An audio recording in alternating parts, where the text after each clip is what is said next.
আসসালামু আলাইকুম, আমি রানা স্যার। এইচএসসি পরীক্ষা 2026 পৌরনীতি ও সুশাসন দ্বিতীয় পত্রের এমসিকিউ সেট ঘয়ের উত্তরপত্র নিচে উপস্থাপন করলাম। তোমরা উত্তরপত্রটি তোমাদের কাঙ্ক্ষিত উত্তরপত্রের সঙ্গে মিলিয়ে দেখো। আশা করা যায় তোমাদের উত্তরপত্রের সঙ্গে আমার উত্তরপত্রের অনেক অংশ মিলিয়ে যাবে। আমি উত্তরপত্রটি অত্যাধিক নিখুঁতভাবে একটির পর একটি সুন্দরভাবে উপস্থাপন করেছি, যাতে তোমাদের কোনো সমস্যা না হয়। তোমাদের সমস্যার কথা চিন্তা করে আমি প্রশ্নের প্রত্যেকটি উত্তর সিরিয়াল মেনটেন করে সমাধান করে রেখেছি।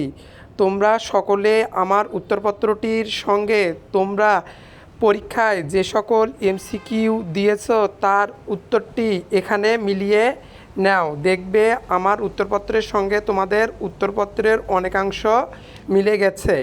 এটি 100% সঠিক উত্তরপত্র। খুব নিখুঁতভাবে এখানে একটির পর একটি ধারাবাহিকভাবে উপস্থাপন করেছি, যাতে তোমরা সকলে আমার এমসিকিউ এর উত্তরপত্রের সঙ্গে তোমাদের উত্তরপত্র মিলিয়ে নিতে পারো। কোনো সমস্যা হবে না আশা করা যায়, যেহেতু প্রশ্নের উত্তরগুলো খুব সুন্দরভাবে ধারাবাহিকভাবে আস্তে আস্তে ধাপে ধাপে দেখালাম তোমাদের মাঝে, যেন তোমরা কোনো প্রকার ভুলভ্রান্তি ছাড়াই সমাধান দেখতে পারো। আল্লাহ হাফেজ।